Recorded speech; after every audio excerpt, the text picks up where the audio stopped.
A good evening and welcome to this modding guide for Medieval 2 Total War, and today I will show you how to unlock all the factions on the Prologue campaign with this weird beta version of the campaign map. I will also show you how to actually fix the bug tutorial so that you can actually play as the Normans as intended. If you enjoy what we do here on the channel, then do take a moment to like, subscribe and join the channel's splendid community. I really appreciate all the support and encouragement. For now though, let's take a look at the Prologue. If you load up the Prologue campaign, you'll probably find that you can't actually activate the medieval shell because the scripting doesn't allow you to do it. However, if we go and remove that problem, then we can see there are several other factions in this Prologue. We have ourselves the Saxons, of course, the Scottish to the north, an awful lot of rebels, but of course there is also the Papal States down in Rome. And yeah, this map is completely filled out with the regions that you come to expect later in the game. None of the actual cities and regions change, although some bits of geography do alter. Nonetheless, we do have ourselves several other factions that we might find interesting to play as. And okay, the Saxons. This is unusual because I do have a guide on how to play as the Saxons on the main campaign, but this is a much simpler way of setting up a Saxon campaign if that's what you want to do. And of course, with the starting setup here, oh yeah, you're not in a great position against the Normans, having just lost the Battle of Hastings, although in this version of the script, King Harold hasn't died here, so you do at least have him. But I think with a couple of other factions around, it can be quite fun to potentially see how you can have a short but intriguing little campaign by playing as one of these other factions. So let's go have a look at how we can do that in the game files. With the files unpacked then, we can head from Medieval 2 Total War into its data subfolder. From there down to world, into maps, into campaign, and we want the Norman _ Prologue campaign. From here we can see the two most important files, which are campaign _ script and Desca _ strat. Now if we want to play as any faction other than the Normans, we need to remove the script here because it's going to get in the way.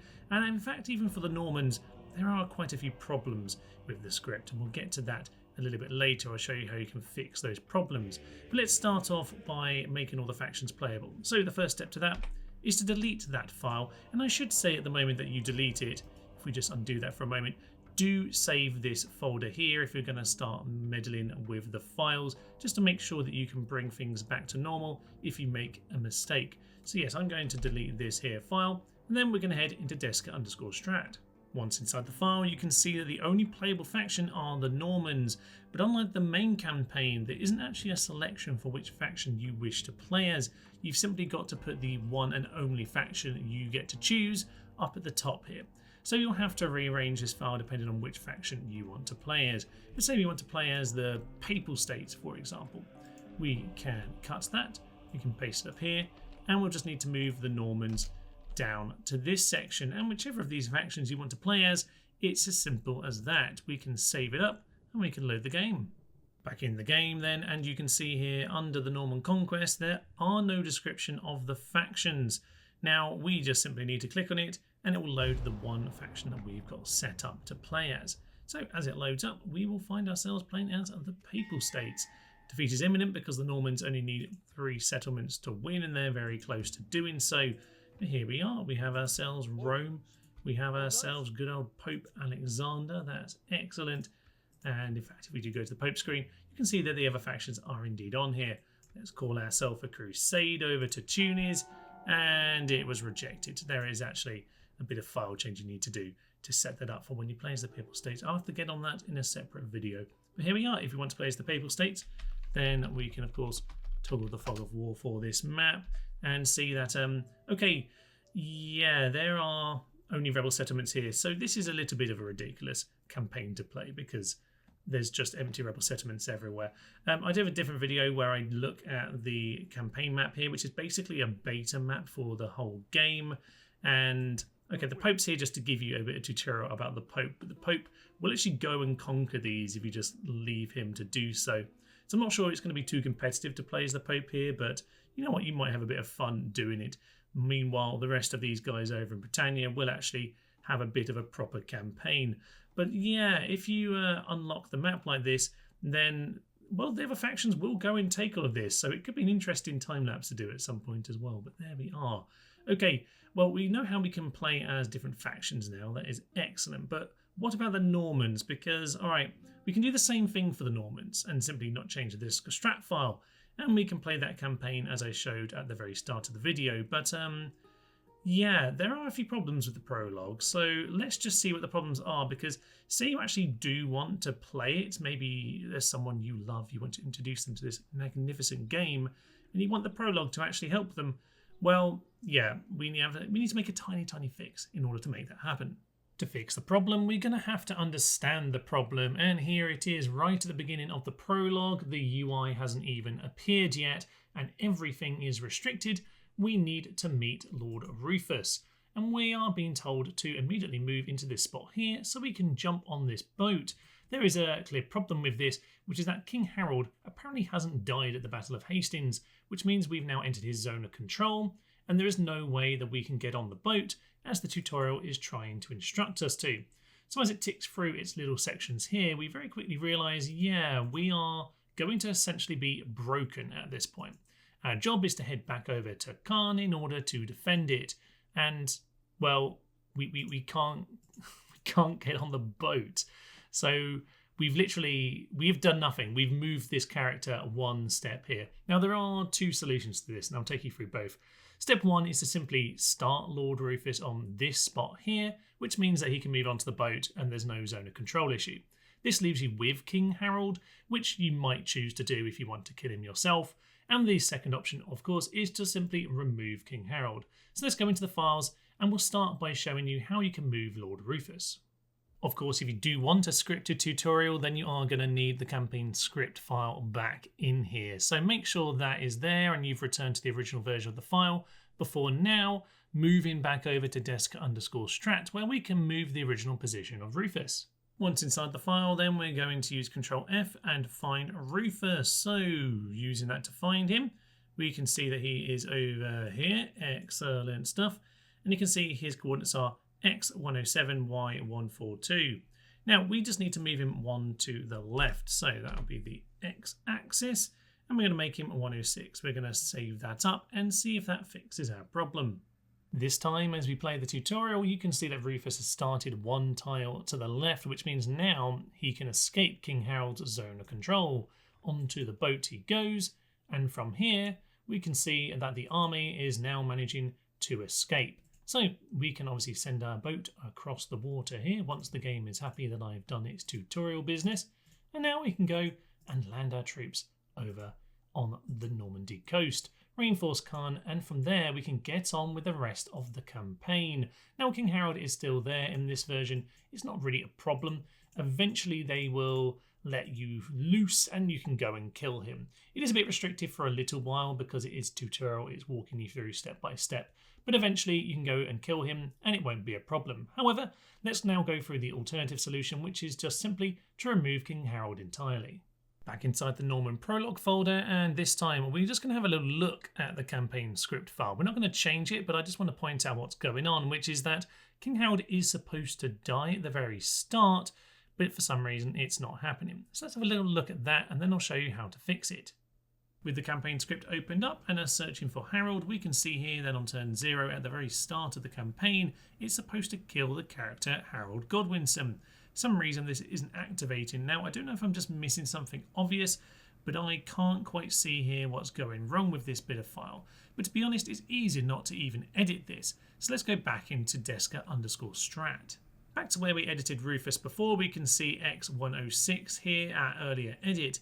But of course we don't even need to change this if there is no character creating the zone of control. And to get rid of Harold, then we can simply search for him, or indeed we can just scroll on up because he is actually just above us here. We have ourselves Harold Godwinson. So let's remove him and his unit from the game, and we can leave Godwin and Edmund to live along without him.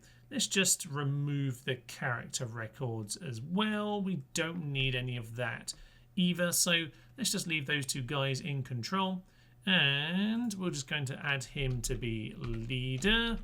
That will be marvelous, and with that we can save this up and we can reload the game. This time as we load up the tutorial, we have no problem with King Harold whatsoever. In fact, of course, we don't even need to have changed Rufus from his original position, because now there's no one blocking his path with their zone of control. Now, of course, you now have the option of either moving him across and going back to kill King Harold later, or if you want this that makes slightly more historical sense, where he's dead from the Battle of Hastings, and then you can hop on into the boat. Of course, it doesn't matter if you move him or not in this case, but it does mean that now you can continue with the prologue however you wish to. Back in the early universe, we still have King Harold left to kill, and once you get to a more unrestricted part of the campaign, you can send out some units to go and kill him. Now, okay, he's going to keep on escaping, is he? Wily old fox. Well, you know what, we're going to send more. They give us catapults for this battle. That's very nice of them. King Harold now becomes a town. He continues to flee. Okay, this is getting tedious, sir. So we're going to have to fight the battle here at the siege and eventually assault the darn place with lots of strange glitching going on with King Harold. So eventually he'll die, and as the campaign finally comes to a victory, there we go. Death and glory to all of them. And here we get victory, because actually the victory conditions are for 3 settlements. If you want to continue playing, there is one more small edit we need to make. Back inside the Norman Prologue subfolder then, there is one final file we need to change, which is deska_win_conditions. So let's have a look at that. Whichever faction you want to play as, you might well want to change this. It doesn't really matter, victory is whatever you decide it is really, but if you want to make it official, then you can change it here. What I'm actually going to do is make it 7 regions and say you need to control those 3. In fact, what I'm going to do is going to make that the same for everyone, because between the British Isles and Cannes, I think 7 is a pretty reasonable way to call victory. So I'm going to change it for everyone. Everyone needs to have Nottingham, London and Gun and have 7 regions overall. So if that's saved up then, we now have ourselves a fully working tutorial. It's well worth noting that while the victory conditions are indeed here on this particular Scotland run, well, okay, we actually only have a few turns to do it. 7 turns remaining at this stage, so that's interesting. Now, the Pope is excommunicating me, by the way. That is still a problem to deal with, so something to bear in mind, but certainly an interesting little campaign. A few amusing things to note on this campaign, by the way, is that the rebels are absolutely insane, because they have the entire map, so their money is astronomical, meaning that Carnarvon is just spitting out armies. It's a full-blown castle. I've actually given up on taking that. The Normans have gone and taken Bruges. I'm actually going to manage to win this within the time limit, by the way, just to make sure you can see that that's possible. So as we march on in, there is a victory. We managed to just about claim victory, but yeah, the rebels are a menace, and that might be an interesting challenge actually, if it's something you're looking for. Yeah, we'll have to find a way of leveling out the rebels if you play as them, but yeah, playing against them might actually be a bit of a struggle, because with all the money in the world, they are going to build some brutal territories over in the distance. So that's certainly something very, very interesting indeed. One final thing, if you are worried about the time limit, then head back into Deska Strat, and basically the time limit is set by the end date at the very start of the file. So 1066 summer and 1100 is when it's deciding to end. You can change this to whenever you want, 1600. That will give you tons and tons of time to take over the whole map if that's what you want to do. If you want a bit of a time challenge, I think what it's originally set to there is a little bit tight, to be honest. So maybe go for, I don't know, 1140. It gives you a few more turns to actually build and actually create a proper empire, because you'll probably find if you play as Scotland, you won't really have time unless you're just ploughing forward like I just did. I barely did that in time. But you can change that over here in Deska Strat if that's what you want to do.